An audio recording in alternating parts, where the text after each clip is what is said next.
Hi friends, welcome back to our channel.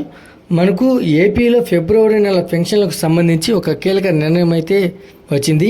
దీని గురించి అయితే ఈ వీడియోలో మనం ఒక ఫుల్ క్లారిటీగా అయితే తెలుసుకుందాం. అయితే వీడియో చూసే ముందు మన ఛానల్కి అయితే లైక్ చేసి సబ్స్క్రైబ్ చేసుకోండి. ఏపీ రాష్ట్రం నుంచి వచ్చే లేటెస్ట్ అప్డేట్ని అయితే మన ఛానల్లో ఎప్పటికప్పుడు అయితే అప్లోడ్ చేస్తూ ఉంటాను. ఇక మనం వీడియోలోకి వెళ్తే, ఆంధ్రప్రదేశ్ ప్రభుత్వం పెన్షన్ల అంశంపై సీరియస్గా అయితే ఫోకస్ అయితే పెట్టింది.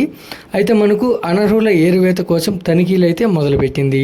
అయితే మనకు మొన్నటి వరకు హెల్త్ మరియు మంచానికి పరిమితమైన వారి కోటాలో పెన్షన్లు అందుకుంటున్న వారి పెన్షన్లకు తనిఖీ అయితే చేశారు.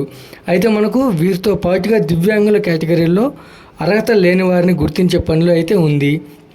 మనకు దివ్యాంగుల కేటగిరీలో అనర్హులు ఉన్నారంటూ భారీగా అయితే మనకు ఫిర్యాదులు రావడంతో వీటిని తనిఖీ చేయాలని నిర్ణయించిన సంగతి తెలిసిందే. అయితే మనకు ఈ మేరకు ఈ అధికారులు కసరత్తు అయితే చేస్తున్నారు. ఈ దివ్యాంగ కేటగిరీలో పెన్షన్లను రాష్ట్ర వ్యాప్తంగా ప్రభుత్వం యంత్రాంగం అయితే పరిశీలించనుంది. అయితే మనకు దివ్యాంగ కేటగిరీలో పెన్షన్లను అందుకుంటున్న వారికి ఆయా ఆసుపత్రుల్లో వైద్య పరీక్షలు చేయనున్నారు. అయితే ఈ మేరకు సిబ్బంది రోజుకు 200 మంది చొప్పున పరీక్షలు అయితే నిర్వహించనున్నారు. అయితే దివ్యాంగ కేటగిరీల్లో పెన్షన్లు అందుకుంటున్న వారిని 4 కేటగిరీల్లో ఎవరెవరు ఏ తేదీలో పరీక్షలకు హాజరు కావాలో ముందుగానే వారికైతే సమాచారం ఇస్తున్నారు. అయితే మనకు ఈ నెల 30 వరకు పీజీ వైద్య విద్యార్థులు పరీక్షలకైతే ఇన్విజిలేటర్లుగా బాధ్యతలు అయితే నిర్వహించాల్సి ఉంటుంది. దీంతో ఫిబ్రవరి 1 నుంచి ఈ పెన్షన్దారులు పరిశీలనను చేపట్టనున్నారు. అయితే పెన్షన్ తీసుకునేవారు ఖచ్చితంగా పరీక్షలకు వెళ్లాల్సి ఉంటుంది. ఒకవేళ వెళ్ళకపోతే ఇబ్బందులు తప్పు అంటున్నారు. అయితే ఎవరు ఈ తప్పు చేయొద్దంటున్నారు. ఒకవేళ ఏదైనా తేడా వస్తే పెన్షన్లు నిలిపివేస్తామని అయితే తెలియజేశారు. అయితే మనకు ఈ తనిఖీలు చేయనున్న టీంలో జనరల్ ఫిజిషియన్, ఆర్థోపెడిక్, ఈఎన్టీ, ఆప్థమాలజిస్టులు ఉంటారు. అయితే అలాగే 4 సహాయక వైద్యులు కూడా ఈ పెన్షన్ల పరిశీలనలో పాల్గొంటారు. అయితే ఈ డాక్టర్లు ఇచ్చే నివేదికపై 2 ఆసుపత్రుల పర్యవేక్షణలు, ఆర్ఎంఓ విధుల్లో ఉన్న వైద్యులు ఖచ్చితంగా సంతకాలు చేయాల్సి ఉంటుంది. అయితే పెన్షన్లు అనర్హుల ఏరువేత కోసం వైద్యులతో ప్రత్యేక పరిశీలన చేయనున్నారు. అయితే ఇప్పటికే ప్రభుత్వం ఆరోగ్య పెన్షన్లను లబ్ధిదారుల పరిశీలన పూర్తి చేసింది.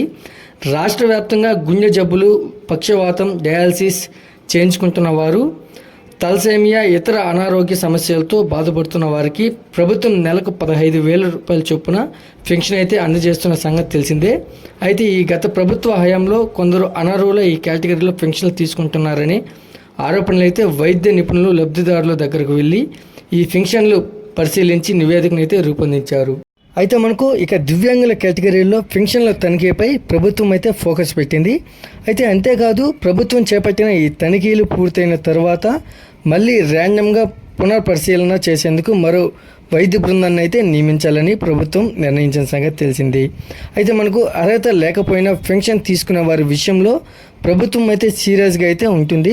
అయితే అదే క్రమంలో అర్హత ఉన్న ప్రతి ఒక్కరికి పెన్షన్ అందజేస్తామని ప్రభుత్వం చెబుతుంది. మరోవైపు తల్లిదండ్రులను కోల్పోయిన పిల్లలకు కూడా పెన్షన్లు అందించాలని ప్రభుత్వం అయితే నిర్ణయించిన సంగతి తెలిసిందే.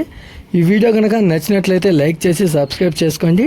మరొక లేటెస్ట్ అప్డేట్తో మేము ముందుకు తీసుకొస్తాను. Thanks for watching.